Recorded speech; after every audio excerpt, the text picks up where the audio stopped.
하나님께서 우리에게 주시는 말씀 사도행전 8장 1절에서 8절까지의 말씀입니다.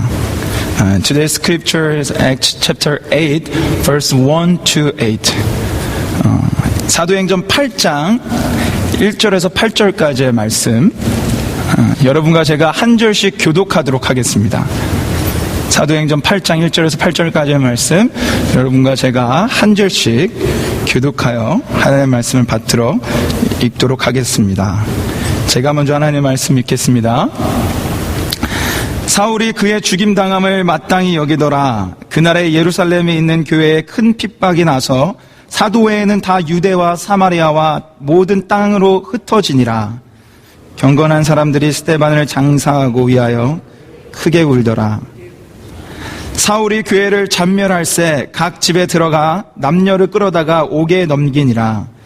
그 흩어진 사람들이 두루 다니며 복음의 말씀을 전할새 빌립이 사마리아 성에 내려가 그리스도를 백성에게 전파하니 무리가 빌립의 말도 듣고 행하는 표적도 보고 일심으로 그의 말하는 것을 쫓더라. 많은 사람에게 붙었던 더러운 귀신들이 크게 소리를 지르며 나가고 또 많은 중풍병자와 안진뱅이가 나으니 그 성에 큰 기쁨이 있더라. 아멘. 하나님의 말씀이었습니다. 오늘 귀한 은혜의 기도 감사합니다. 목소리가 다 난 줄 알았습니다. 우리 지사님 목소리가 더욱더 회복될 줄 믿습니다. 우리 귀한 찬양 또한 감사합니다. 언제나 우리 하나님께 기뻐 찬양할 수 있게 해주시는 우리 찬양팀에게도 감사합니다. 오늘은 제가 설교를 하지 않습니다. 여태까지 계속 강구했던 것처럼 오늘은 특별한 저희 선교사님을 한 분 이렇게 모셨습니다. 정봉수 선교사님이신데 제가 여태까지 강구했던 것처럼 위클리프라는 선교단체에 소속된 선교사님이시며 저희 노회 목사님이셨습니다. 선교사님을 제가 이렇게 교제하면서 참 제가 느꼈던 두 가지가 있는데, 하나는 정말 성품이 좋으시며 겸손하시다라는 것입니다. 은퇴하신 분이시거든요. 그러면 저는 햇병아리입니다. 목사님 보시기에 저는 햇병아리예요. 근데 저한테 허투루 안 하시고 항상 존대하시면서 얼마나 저에게 귀하게 대접해 주시는지 제가 그거에 참 감동을 느꼈습니다. 그리고 두 번째는 은퇴하셨음에도 불구하고요, 중국 가서 선교하시고 지금은 이제 여기 동부 북부를 다니면서 이 선교 순회를 하시면서 이 복음의 열정, 선교 열정을 각 교회들에게 전파하시며 선교를 동원하시는 그런 사역을 하고 계십니다. 오늘 너무도 감사하게 그렇게 귀한 시간을 우리 사랑교회에서 이렇게 맞이할 수 있어서 얼마나 하나님께 감사한지 모르겠습니다. 우리 선교사님 올라오셔서 이제 하나님의 귀한 말씀 전해주실 때 우리 아멘으로 받으시고 또 더 기대하는 마음으로 하나님의 말씀 받기를 소망합니다. 우리 선교사님 오실 때 올라오시면 오른손으로 환영합니다, 그리고 평강하십시오라는 그 마음으로 샬롬 이렇게 하시면 되겠습니다. 우리 선교사님 한번 올라오시겠습니까? 예. 우리 선교사님께 한번 우리 인사할까요? 샬롬. 예. 과찬해 주셔서 부끄럽습니다. 제가 말씀 듣기로는 아주 작은 교회라고, 그래서 작은 교회로 알고 왔는데요, 너무 큰 교회네요. 우선 교회당이 크고 목사님이 또 크세요. 그리고 여러분들의 마음이 아주 크고 넓은 것 같아요. 온 세상을 예수 그리스도의 사랑으로 품고 선교하시는 그런 놀라운 사랑교회가 되시기를 주의 이름으로 축원합니다. 축원합니다. 예, 제가 강도사님하고 이야기를 나누다가 보니까 제가 27년 전에 마이애미에서 처음 개척을 하던 때 생각이 나요. 저도 강도사로서 PCUSA에서 나온 두 가정을 데리고 PCA 교회를 이제 하나 만들었었습니다. 그때 어떤 이제 새로 믿는 새신자가 우리 교회에 왔어요. 그리고 이렇게 듣는지 안 듣는지 이제 모르게 혼자 이 얘기를 해요. 아니 다른 교회는 다 목사님인데 이 교회는 어떻게 강도사라고 그래? 네. 보아하니 인상이 그렇게 나빠서 강도질할 사람은 아닌데 왜 강도사라 그럴까? 그러더라는 거죠. 여러분, 강도질하는 강도사가 아니고 강도, 그러니까 말씀을 잘 풀어서 가르치는 그 강도라는 뜻입니다. 그래서 저도 가만히 돌아보건대 강도사 시절에 좀 어려움이 있었어요, 사실. 그리고 사람들이 그렇게 알고 이상하게 생각하더라고요. 나 그때가 제일 정말 열심히 있었고 또 너무나 교회가 빨리 성장하는 그런 때였다고 생각합니다. 그래서 참 강도사지만은 이제 소망이 있어요. 이제 곧 또 목사님이 되실 것이고 그때 그 열심으로 교회를 잘 성장시키셔서 온 세상을 예수 그리스도의 사랑으로 채우시는 그런 놀라운 교회가 될 줄 믿습니다. 네, 잠깐 기도하시겠습니다. 좋으신 아버지 하나님, 이곳에 정말 사랑이 충만한 교회를 세우시고 이 교회를 통하여 역사하심을 인하여 감사를 드립니다. 아버지 하나님, 우리 사랑하는 이 사랑교회 성도님들이 이제 정말 모두 다 한 사람같이 선교에 열심하여서 온 세상을 복음화하는 놀라운 일을 이루어 주시기를 원합니다. 함께 하시고 성령 충만하게 하시옵시고 순종하는 마음으로 헌신하는 귀한 성도들 되게 해 주시옵소서. 감사하며 예수님 이름으로 간절히 기도하옵나이다. 아멘. 누구든지 그래요. 선교를 하라 그러면은 선교 아무나 하나? 핑계를 찾죠. 그러고 나서는 선교는 목사님이나 전도사님이 하시는 거지 우리 같은 평신도가 무슨 선교를 해요. 그러더라고요. 여러분, 이 사탄이 우리 성도들을 무능력자로 만들어서 아주 무기력하게 하는 가장 지혜로운 말이 무슨 말인지 아십니까? 바로 이 평신도라는 말이에요. 평신도. 사람들이 뭘 하게 하면은, 주의를 하게 하면은, 에이, 나 평신도인데 뭐 그런 일을 해요? 평신도니까 안 해요. 아주 평신도가, 그래서 어떤 사람들은 그래요. 평신도가 아니라 이제는 병신도가 됐다고 같이 그래요. 평신도라고? 예. 아주 이게 성경책에도 없는 말이고 사도교회 초대교회 시대에도 평신도라는 구분이 없었습니다. 여러분이 성경을 보세요. 거기에 스데반 집사님이니까 평신도죠.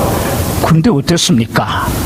정말 그 많은 사람들이 돌로 던져서 정말 피가 터지고 살이 찢어지고 뼈가 부러지는 그런 죽음을 죽으면서도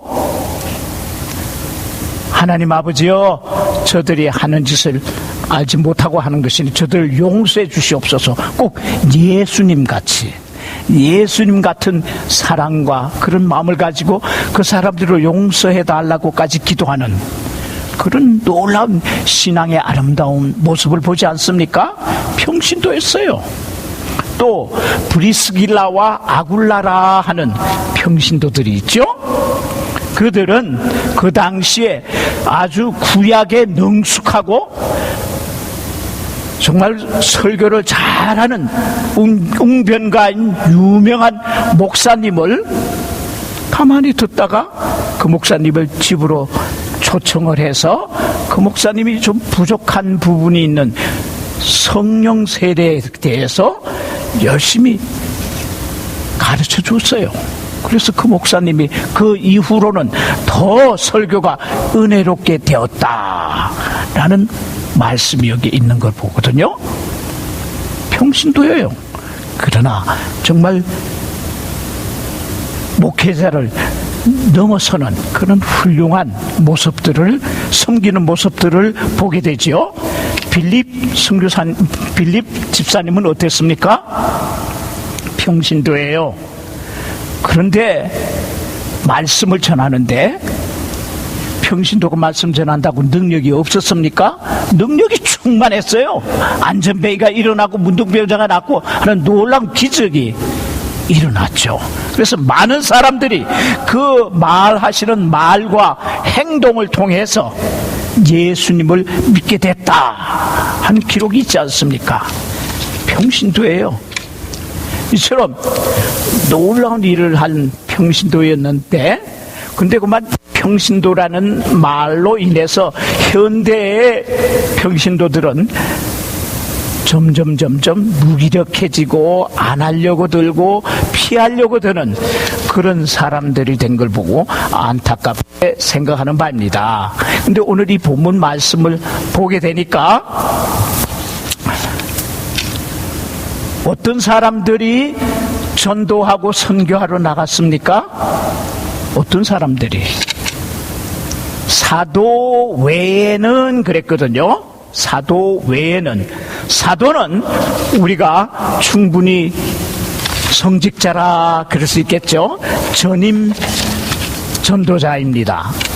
그런데 그런 사도가 나간 것이 아니고 사도 이외의 사람들이 핍박을 당하자 흩어져서 가는 곳마다 말씀을 전했다, 전도를 했다 하는 말을 하고 있지 않습니까? 자, 이 성직자와 평신도의 개념을 찾아보면은 로마에서 천주교가 이제 313년에 컨스탄틴 대제 때 공인을 받고 난 후에 더 심해졌던 것 같아요. 물론 이 평신도 레이어티라고 하는 말은 로마의 클레멘트라고 하는 교부가 처음 사용을 했었습니다. 그때 사용할 때는 장로님들 중에 혹시 좀 장로님으로서 어떤 자격이 부족해서 자격을 상실할 때가 있었습니다. 그때 장로가 부족해서 자격을 박탈당할 때는, 상실할 때에는 평신도로 돌아간다 하는 그런 평신도, 보통 성도들과 같은 위치다 하는 것을 나타내는 말로 레이어티라고 하는 말이 사용이 되었었습니다. 그러나 그것이 조금 지나면서 평신도 그러면은 신학교에서 공부를 하고 목사 안수를 받고 성직자가 된 목사님에 비교해서 그렇지 않는 분들을 평신도라 하는 말로 표현을 하게 됐죠. 특별히 로마 교회가 이제 공인을 받고 나서 정치적인 세력을 얻고 나서부터 더 뚜렷하게 평신도와 성직자의 구분이 더 강하게 나타났던 것을 봅니다. 그럴 수밖에 없죠. 특별히 이 로마 교황이 정치적인 세력을 얻게 되니까 모든 유럽의 왕들보다도 뛰어난 높은 자리에 앉게 됐죠. 더구나 거기는 로마 교황은 무엇을이라 전혀 잘못이 없는 사람이라고 할 정도로까지 신의 존재까지도 숭상을 하다 보니까 그 로마 교황이 직접 뽑은 사제들, 성직자들이야말로 얼마나 정치적으로도 그렇고 사회적으로도 영적으로도 아주 뛰어난 존재들이 되게 된 것을 보죠. 그래서 이 성직자의 그 구분이 아주 뚜렷하게, 성직자와 평신도 사이의 구분이 뚜렷하게 된 것이었죠. 거기에다가 그 초대교회 당시에 쓰던 벌게이트라고 하는 이 성경이 또한 영향을 주었습니다. 이 성경은 404년에 제롬이라고 하는 사람이 원어 성경을 가지고 라틴어로 번역을 했죠. 근데 이 라틴어가 그러고 나서 금세 이제 사문화 되어 버렸어요. 별로 사람들이 쓰지 않는 문장이 됐죠. 그래서 이 라틴어 성경을 읽을 수 있는 사람들은 정식으로 신학교에서 라틴어 공부를 한 사람들만 성경을 읽고 깨달을 수가 있었습니다. 그렇기 때문에 이 성경은 사제들이, 성직자들이 미사 시에만, 예배 시에만 한두 절 읽고 낭독할 정도로 끝나버렸어요. 우리가 다른 사람들은 이 성경을 읽을 수도 없고 이해할 수도 없습니다. 그러니까 이 제롬이 번역한 이 벌게이트 성경이 1388년까지 위클립이 나와서 1382년까지 이 위클립이 그 라틴어 성경을 영어로 번역을 한 후까지, 한때까지 계속 이 벌게이트 라틴어 성경이 사용이 됨으로 인해서 다른 사람들은 하나님의 말씀에 접하지 못하는, 그래서 신앙생활을 하되 맹목적인 신앙을 하는 그런 암흑시대라고까지 불렀습니다. 암흑시대. 그래서 이 평신도들은 점점 더 정말 신앙이 약해지고 발전이 없고 주저앉는 상황으로 되어진 것을 보게 됩니다. 그렇기 때문에 그 당시에 위클립이라는 이 교수요, 신학교 교수요, 또 신학자요, 목회자인 이분이 나서서 하나님의 말씀은 모든 인간들에게 주어진 신앙의 하나의 모범이 되는 책입니다. 그렇기 때문에 이 성경은 누구나가 다 읽고 이해하고 실행해야만 하는 하나님의 말씀입니다. 이렇게 하고 이 성경을 영어로 번역을 해서, 그 당시에 많이 알려진 영어로 번역을 해서 모든 사람들이 읽고 이해하고 실행할 수 있도록 하겠습니다 하게 되니까 이 캐톨릭에서는, 천주교에서는 어떻게 했어요? 자기 자신들만의 전유물로 자신들만 알고 가르치는 이런 성경을 이제 너도 나도 다 알고 깨닫게 되면은 자신들의 권위도 낮아지고 할 일도 없어지잖아요. 그러니까 맹렬하게 이 위클립의 성경 번역을 방해를 했습니다. 그래서 위클립을 파문시키고 성경이 나오는 대로 다 소각해버리고, 그리고 아주 방해를 열심히 했었습니다. 그러나 위클립은 죽기 전까지 이 성경을 번역을 해서 만들어냈습니다. 그랬는데도요, 심지어는 이들이 또 위클립이 죽고 나서 44년이 되던 해, 죽어서 해골이 된 뼈만 남은 그 뼈까지 다시 캐내가지고 화형을 시켰습니다. 그리고 그 화형으로 태워진 뼈 가루를 부셔가지고 강물에다 던져서 흔적도 없이 만들어 버렸어요. 그러고 나서 이제 이 위클립이 나타냈던 모든 것들이 사라지고 그 세력이 없어져 버렸으리라 생각을 했는데요, 재미있는 것은 하나님께서 이 위클립의 뼈가루가 뿌려진 강물에 그 뼈가루를 사용하셔서 하나님은 더 큰 역사를 이루신 것을 보게 됩니다.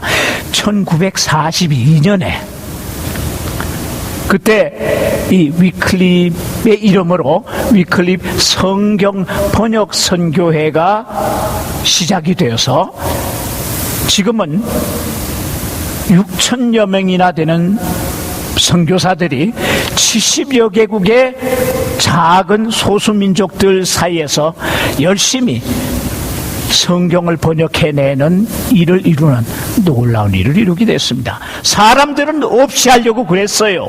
그러나 하나님께서 역사하실 때 없어지지 않았습니다. 오히려 더 크게 성장하여서 더 많은 사람들이 더 많은 언어로 번역을 하는 놀라운 일이 일어났죠. 또 그 당시에도 그랬어요. 이 위클립이 정말 그런 모든 방해 가운데서 성경을 번역해냈을 때 그때 마틴 루터 같은 사람은 독일어로, 또 쯔빙글리 같은 사람, 또 여러 신학자들이 각각 자기네 말로 성경을 번역하는 놀라운 일이 일어났습니다. 그리고 여러분, 성경이 번역이 된 결과 어떤 일이 일어났을까요? 이제 종교개혁자들이 나왔습니다.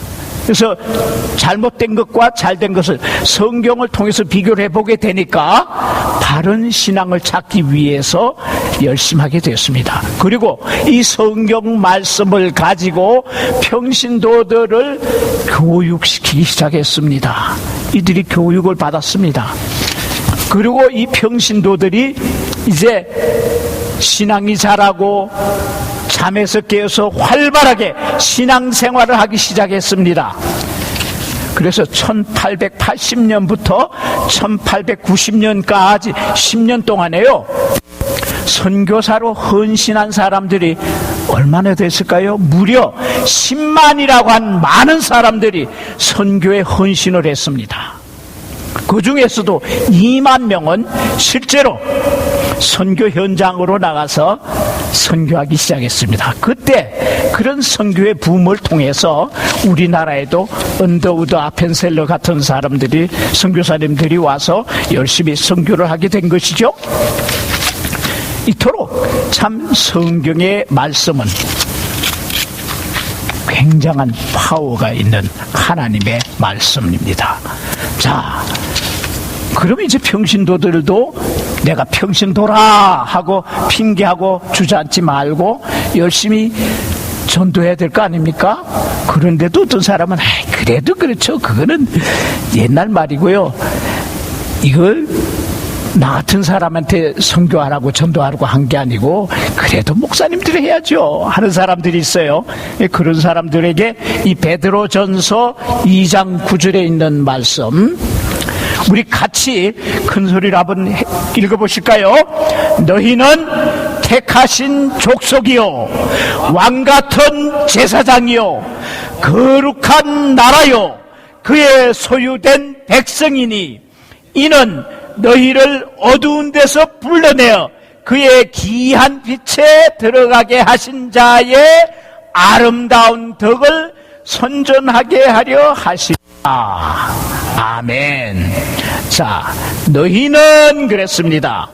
너희는 누굴까요? 여기서 예? 목사님들, 전도사님들만 두고 너희는 그랬을까요? 너희는 그러면은 모든 믿는 사람을 다 포함시킨 말입니다.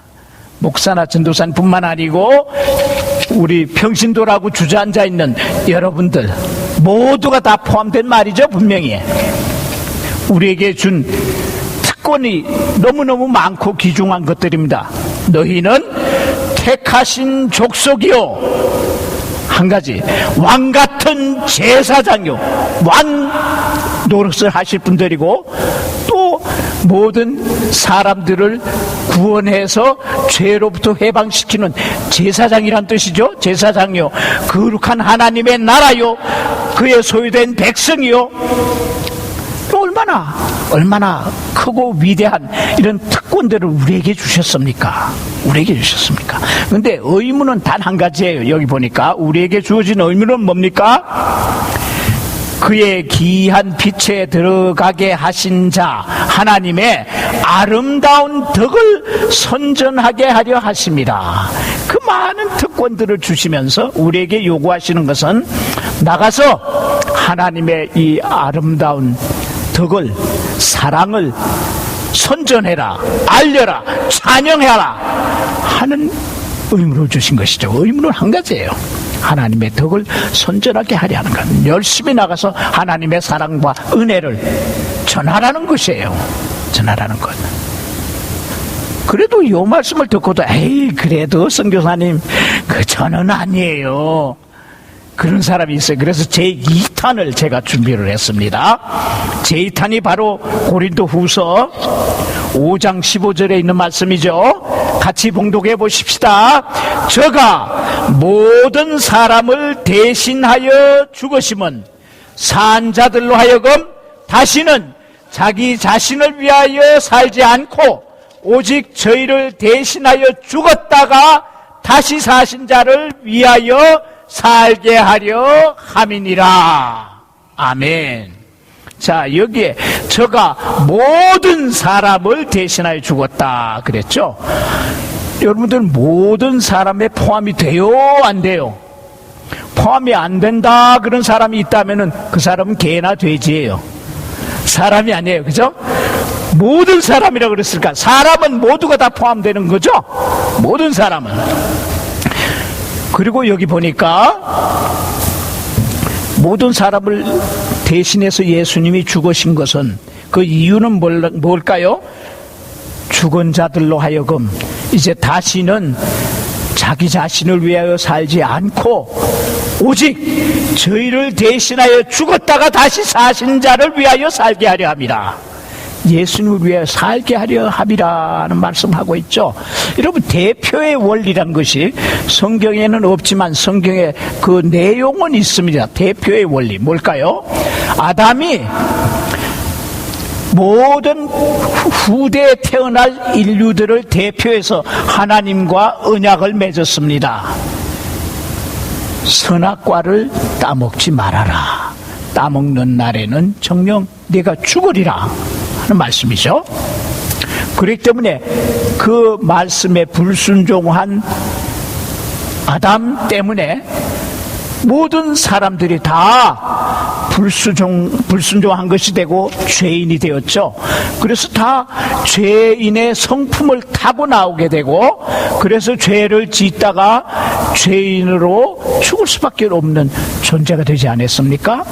한 사람이 모든 사람을 대표한 경우가 되는 것이죠. 또 예수님은 이 땅에 오셔서 모든 인류를 대표해서 하나님의 말씀에 순종하시고 의를 이루심으로 인해서 모든 사람들을 의롭게 하셨죠. 그래서 예수님을 믿는 사람들은 다 의롭게 되게 되었죠. 대표의 원리입니다.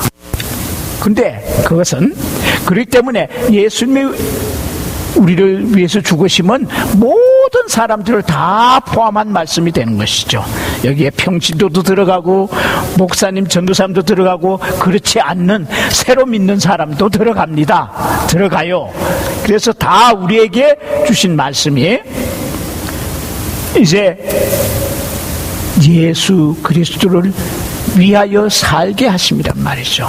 우리 자신들을 위해서 더 이상 살지 말고 예수님을 살게 하기 위해서 우리를 위해서 대신 죽으셨다가 사셨다는 것입니다. 사셨다. 그러니까 우리는 예수님께 뭘 빚진 자입니까? 우리의 생명을 사실 빚진 자예요. 우리의 생명이라고 하는 것은 내가 살아있지만은 그러나 내 것이 아니고 예수님의 것이에요. 왜? 예수님이 날 대신해서 죽으셨으니까. 나는 생명을 빚진 자예요. 빚진 자예요. 우리 장로교에서 특별히 그런 말을 잘하죠. 믿기만 하면 된다. 믿기만 하면 된다. 그 믿기만 하면 된다 하는 말은 천사의 말일 수도 있고 사탄의 말일 수도 있어요. 물론 우리가 이것저것 그냥 구원을 받으려고 이것저것 하고 노력하고 하는 걸 볼 때 믿기만 하면 된다 하는 말은 다른 거 다 너무 복잡하게 부담스럽게 생각하지 말고 행하지 말고 자기 자신의 의를 내세울 그런 일만 하지 말고 다만 예수 그리스도의 믿음으로 겸손하게 주님 앞에 나와서 그런 믿음으로 구원을 얻는다 하는 건 좋은 말이죠. 우리에게 정말 위로가 되고 좋은 말이죠. 천사의 말입니다. 그러나 믿기만 하면 된다 하는 말 때문에 믿기만 하면 되지 뭐 내가 다른 거 뭐 할 게 뭐가 있어?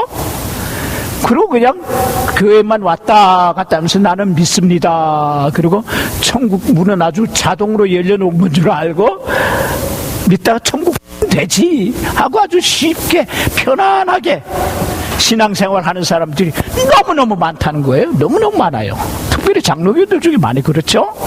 믿기만 하면 됐지 뭐. 그리고 뭐 그냥 니나노 날라리야. 그게 아닙니다. 그건 악마의 말 같아요. 악마의 말. 믿는 것뿐만 아니고 우리 자신들을 우리를 위해서 죽으신 예수님을 위해서 드려서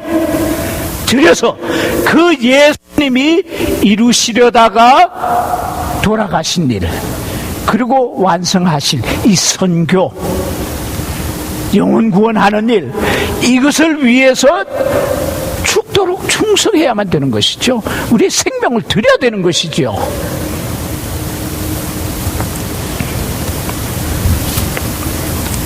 한국 교회요 99.8%가 다 평신도입니다. 99.8%. 그러니까 이 평신도들이 일어나지 아니하면은 세계에 복음화가 없습니다. 아까 말씀드린 대로 정말 평신도들이 일어나니까 10만이나 되는 많은 사람들이 그 10년 사이에 선교사로 헌신하는 놀라운 일들이 생겼습니다. 여러분, 여기 앉으신 분들 중에서 목사님은 몇 분이나 돼요? 여러분들이 훨씬 많죠?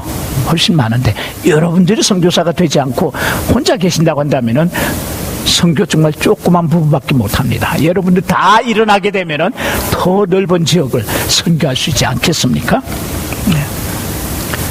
세계를 보면은 선교사가 절대적으로 부족합니다. 그렇기 때문에 이 평신도들이, 여러분들이 일어나서 선교할 때가 됐습니다.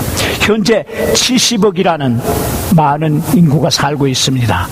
선교사 수를 추정할 때 뭐 어떤 사람은 더 많게 보는 사람도 있습니다만은 작은 숫자로 본다면은 한 20만 정도로 추산을 합니다. 20만 그럼 많게 들리죠? 근데 인도 같은 데는 20만 중에서도 그저 선교사가 20만 명 중에 한 사람 꼴로만 들어가 있다는 거예요. 인도가 2억이 넘습니다, 인구가. 그러니까 많이 간 것 같은데도 명당 한 사람 정도로 들어가 있다는 거죠. 중국은 14만 5천만이나 되죠. 근데 제가 보니까 선교사가 절대적으로 부족해요. 더 많이 필요합니다. 선교사뿐만 아니고요, 그리스도인들도 참 적습니다. 세계적으로 좀 자세하게 보게 되면요, 여러분, 체첸이라고 하는 체첸 공화국에는 인구는 한 70만 명 정도 됩니다만은 그리스도인이라고 하면은 한 사람도 정말 제대로 된 그리스도인을 찾아볼 수 없다는 것이죠.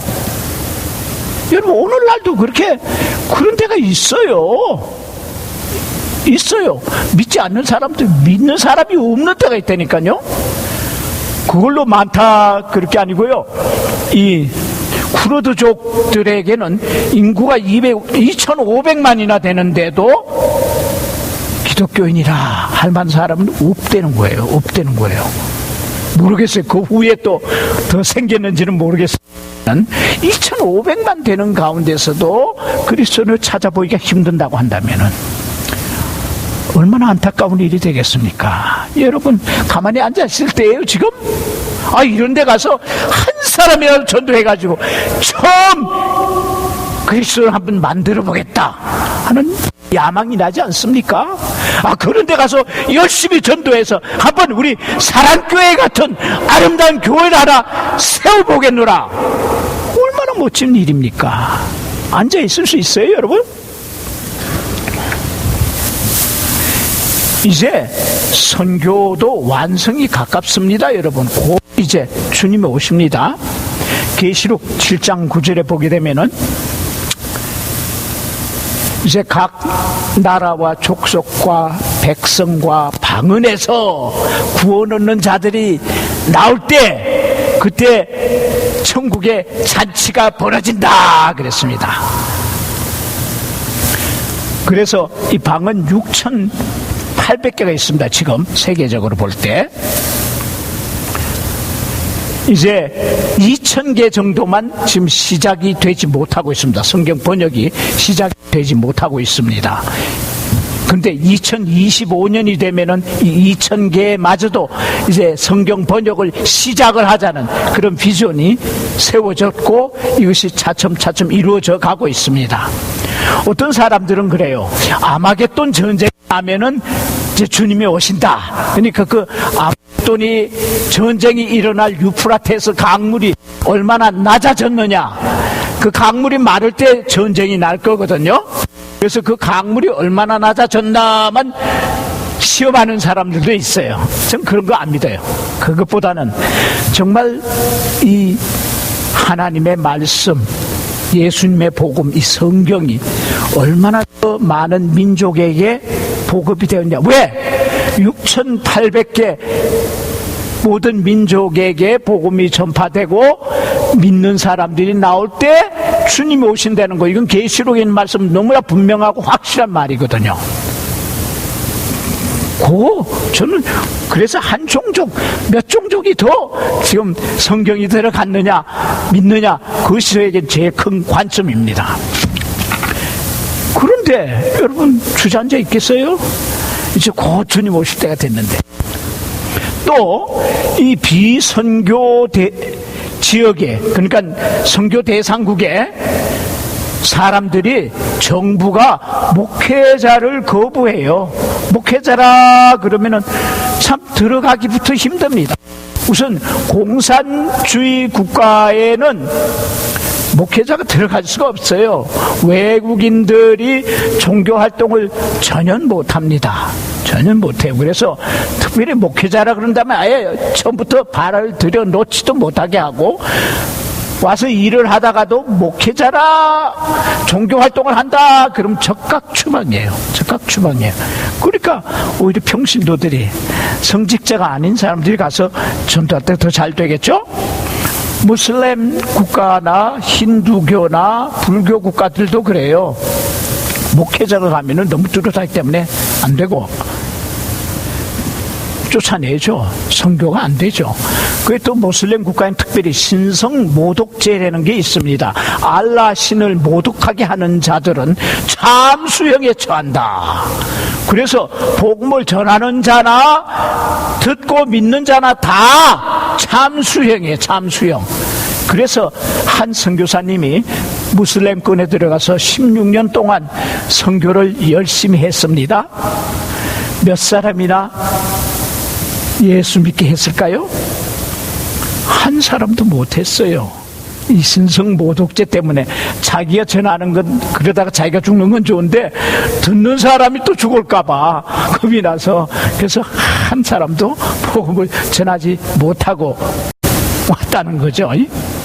그럴 정도로 이제 정말 목회자가 들어가기 어렵습니다. 사실은 평신도들 여러분들이 선교를 해야 될 세상이 됐습니다. 또 선교비가 감소하는 것도 봐서 정말 이제 선교비를 받아서 선교하시는 그런 전임 목회자보다는 평신도들이 선교하는 것이 얼마나 훌륭한 일이, 좋은 일이 되는지 모릅니다. 또 이런 전문가 선교사들이 나가서 선교할 때에 더 장기적으로 효과적으로 할 수 있고, 또 실패감이라는 것도 없어요. 보통 이제 목회자 선교사들이 가서 하다 보면은 몇 년 지나도 성과가 없고 하게 되면 자기 자신도 주눅이 들고 실패감을 느끼게 되고, 또 파송한 교회들도 아주 참 난처해지는 입장이 되거든요. 그러나 이런 평신도들 전문가들이 선교되면은 그 지역에 가서 뜨뜻하게 정말 전문가라는 대우를 받고, 또 거기서 또 임금도 받아서 선교하기 때문에 선교 기금도 걱정할 필요도 없고, 또 자기 신분이 확실하기 때문에 장기적으로 사람들을 제자화하는 놀라운 이런 일들도 이룰 수가 있습니다. 그렇기 때문에 우리 평신도들이 얼마나 더 합당하고 좋은 효과적인 선교사가 되는지 알 수가 없습니다. 특별히 회교 국가 같은 데는요, 이 전문인 어떤 자격증이 있어야만 들어가지, 목사, 전도사 절대 들어가지를 못해요. 다른 직종으로, 학생으로 뭐 이렇게 들어갈 수는 있겠죠. 그래서 이제는 평신도들, 여러분들이, 성직자가 아닌 여러분들이 활동을 해야 될 때가 됐습니다. 자, 두 번째로 사람들이 주로 이 얘기하는 핑계가 소명을 받은 사람이나 하지 아무나 선교합니까? 저는 소명을 못 받았어요 하는 사람이 있어요. 자, 그거는 소명을 받지 않아도 선교할 수 있다 하는 걸 말씀드리고 싶습니다. 이 본문 말씀을 보니까 핍박으로 인해서 선교가 시작이 됐다는 거죠. 자, 여러분 가만히 한번 생각해 보세요. 그 당시에 이 예루살렘 교회, 초대교회 얼마나 아름다운 교회였습니까? 와서 모여서 말씀 듣고 기도하기에 전혀 힘썼다고 그랬죠. 사랑이 충만해가지고 네 거 내 것이 없었어요. 무조건 그냥 집도 팔아서 논도 팔아서 교회에다 갖다 놓으면은 필요한 대로 갖다 쓰는 거예요. 갖다 써. 네 거 내 거 따지지 않았어요. 사랑이 충만했죠. 또 성령이 충만했습니다. 그러니까 바깥 사람들이 볼 때 야, 교회는 정말 사랑이 충만한 것이고 낙원이다 해갖고 사람들이 칭찬하게 되고, 그러니까 날마다 구원 얻는 사람들의 숫자가 증가되는, 정말 얼마나 멋진 교회인지 몰라요. 오늘날 교인들 중에 이 초대교회를 훌륭하게 생각하고 초대교회처럼 되고자 하는 사람들이 얼마나 많은가 모르죠. 그 정도로 좋은 초대교회 성도들이 아름다운 신앙생활을 하고 있는데, 하나님은 왜 무자비하게 저들에게 핍박을 가해서 정말 예수 잘 믿고 모범된 집사님이 스텝 돌로 맞아 죽게 하고, 또 많은 사람들을 감옥에 집어넣게 하고, 직장을 뺏고 핍박을 받고, 그 동네에 있지도 못하고 집에 있지도 못하고 나가 쫓겨 다니게 하고 어려움을 줬느냐? 그 정말 사랑하는 성도들, 사랑하는 자녀들이 잘 살고 편안하게 있는 걸 좋아하실 하나님이신데 그토록 핍박을 가했느냐? 여러분, 누가복음 15장에 있는 죄인 하나가 회개하고 돌아올 때 하늘에서는 의인 99을 인하여 기뻐하는 것보다 더 기뻐하신다는 말씀이 있죠. 더 기뻐하신다. 이걸 가만히 연결을 시켜보게 되면은, 하나님이 물론 예루살렘 교회가 의인으로서 아름답게 신앙생활하고 하나님께 찬양하고 하나님을 경배하는 것 좋아하시는 거예요. 그러나 그보다는 죄인 하나가 회개하고 돌아오는 것이 더 하나님에게는 기쁨이 되시니까 매로 쳐서라도 핍박을 가해서라도 그들을 내쫓아서 한 영혼을이라도 더 구원하시고자 하는 하나님의 원대한 뜻과 마음이 그게 있는 걸 우리가 볼 수 있지 않겠습니까? 그렇죠, 여러분. 그래서 오늘날도요, 가만히 보면은 선교 안 하는 애들 그냥 안에서 서로 자기들끼리 지지고 볶고 싸우고 나눠지고 막 그래요. 근데 선교하는 교회들은요, 그냥 교회에 들어가면은 분위기조차 은혜스럽다. 찬양이 은혜스럽습니다. 활발합니다. 살아있어요. 생동해요. 성장해요. 교회가 성장해요. 놀라운 일을 이렇게 보거든요. 하나님이 정말 선교를 기뻐하시는구나 하는 걸 알 수 있죠. 예. 자, 또 핑계가 선교는 풀타임으로 할 때야 선교지 뭐 파타임으로 뭐 선교하는 건가 하는 사람이 있어요. 아니에요. 풀타임 선교도 할 수 있겠지만은 파타임으로도 선교합니다. 또 장기적으로 몇 년씩 나가서 해야지 뭐 잠깐 하다가 오는 거 그것도 선교인가? 그것도 선교예요. 장기적인 선교도 선교지만 단기적으로 또 선교를 해야 될 때가 있고 또 그것이 또 필요하기도 합니다. 자, 여러분 국내에서들도 얼마든지 선교할 수 있습니다. 특별히 국내 선교기관에 파타임으로 일하는 학생들 또 어른들도 많아요. 여러 가지 할 일들도 많습니다. 그래서 파타임이 중요한 것이죠.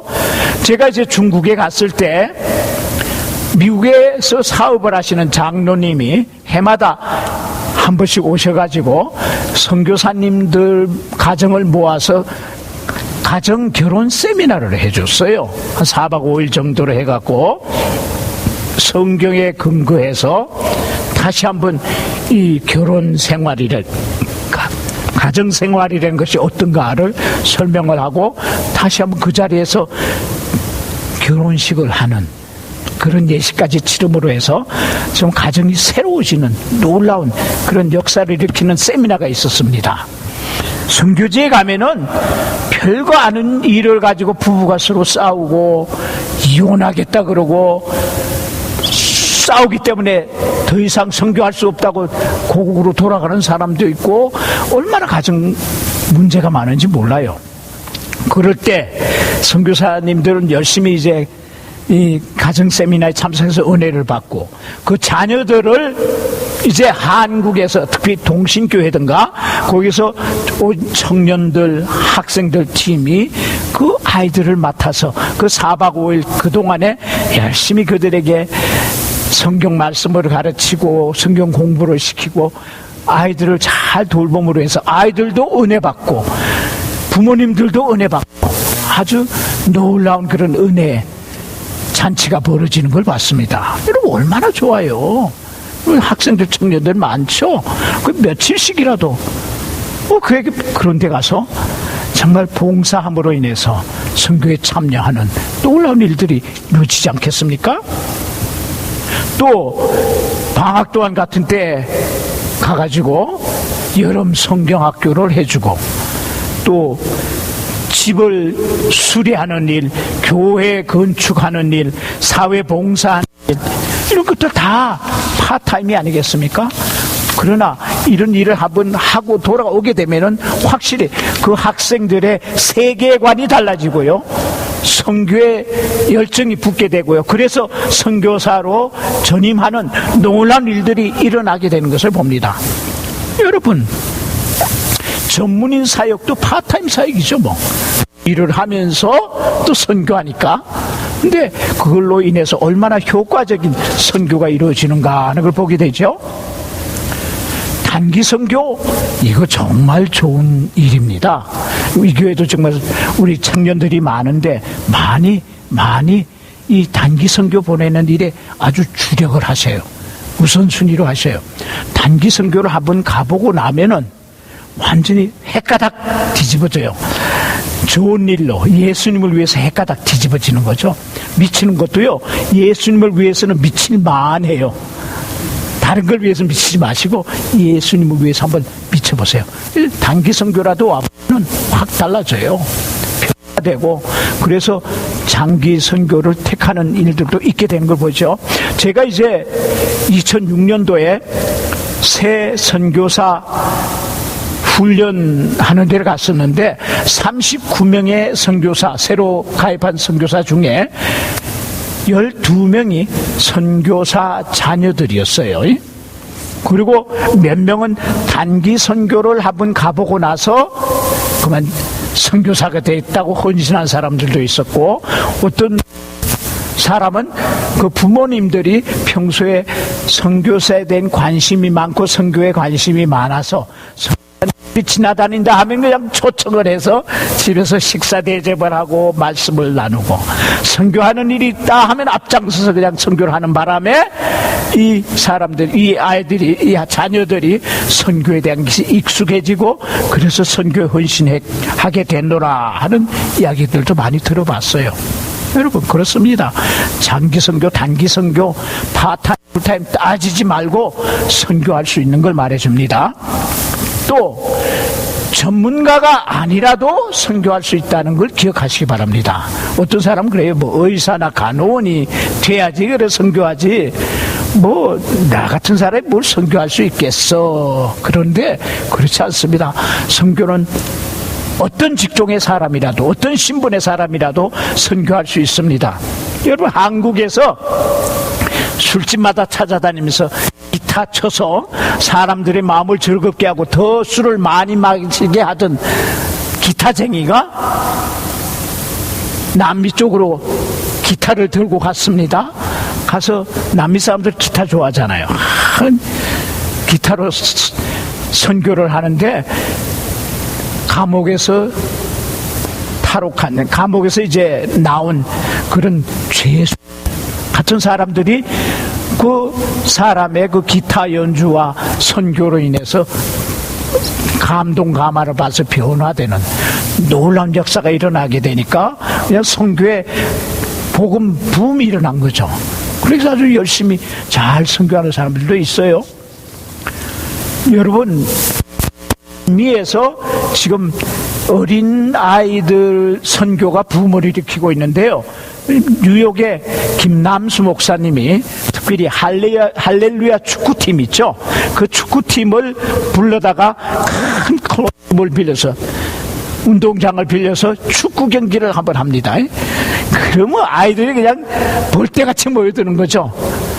그 이제 축구가 끝나고 나서 설교를 하고 전도를 하는 거예요. 그 아이들이 다 눈물을 흘리고 예수님을 영접하는 놀라운 일이 일어나는 걸 봅니다. 예. 축구, 운동하는 사람들도 아주 선교에 소질이 많은 사람들이에요. 태권도도 이 할렐루야 태권도 팀이 있죠. 그래서 벽돌을 그냥 박살할 때마다 사탄의 머리를 박살하는 거라고 하고 하나님께 영광 돌리죠. 얼마나 큰 선교에 앞장서는지 몰라요. 중국에는 또 농구공만 하나 가지고 오신 선교사님이 계셨어요. 그래서 농구를 참 좋아하고 잘하니까 그래서 농구공을 갖고 대학교에 갑니다. 그래서 학생들이 끝나고 나면은 같이 농구를 하는 거예요. 농구 시합을. 그리고 이제 좀 익숙해지면은 성경 말씀을 가르치고 본격적인 복음을 전하는 이런 일을 하는데 얼마나 잘 되는지 몰라요. 한때는 목사님 아래든가 위든가 모르지만은 인기가 있던 그런 사자 들어가는 직업이 있었습니다. 이발사 직업이에요. 이발사. 이발사들이 선교에 아주 효과적으로 잘 선교를 합니다. 어쩌면 이발할 때는 탁 앉아있고 뭐 자르기도 하고 면도도 하고 그러잖아요. 그러니까 움직일 수가 없죠. 도대체. 그러니까 딱 앉혀놓고는 그냥 복음을 전하는 거예요. 그럼 뭐 듣기 쉽지 않다고 해도 안 들을 수가 없는 거죠. 도망갈 수도 없으니까 아주 효과적으로 선교를 하죠. 자, 그래 거기까지는 그럼 전문가니까 전문가 아닌 나는 할 수 없어 하는 사람이 있을는지 몰라요. 그런데요, 중국에는 누구든지 한국말만 할 수 있는 사람이 있으면은 선교할 수 있어요. 한국말 못하는 사람 있어요? 한국 사람 치고? 그런데 중국에 가서 한국말 교실을 모집을 해요. 그럼 사람들이 그냥 꾸역꾸역 몰려들어요. 중국에 지금 영어 다음으로 한국말이 인기가 있습니다. 그래서 한국어 교실을 해갖고 한국말을 가르치다가 좀 친해지게 되면은 따로 모아서 성경 공부를 시키는 거예요. 선교사 일을 하는 거예요. 그러니까 전문가 아니라고 선교 못 가겠다 하는 사람 없죠? 한국말 못하는 사람 없죠? 또 우리 여기 아무래도 자매님들이 많으신데 자매님들 중에 김치 못 담는 사람 있어요? 뭐 시집 생활 10년 이상 한 사람이라면 김치 못 담는 사람 없죠. 이 김치 담는 거 가지고 선교를 또 잘해요. 중국에 김치 담는 거 가르쳐 준다 한다 그러면은 중국 여자들이 많이 모여요. 김치를 한 바퀴 담아서 가르쳐 주기도 하고 하면은 사람들이 서로 정이 붙잖아요. 그 친구가 되면은 복음을 전합니다. 선교하는 거예요. 그러니까 꼭 전문가만 선교하겠다, 전문가만 선교할 수 있다는 것이 아니고 누구나 다 모든 직종의 모든 신분의 사람들이 다 선교할 수 있다는 것을 말하는 거죠. 자, 또 그렇다고 또 선교는 해외 나가서만 선교가 되느냐? 그것도 아닙니다. 선교는 해외에 나가지 않아도 할 수 있는 겁니다.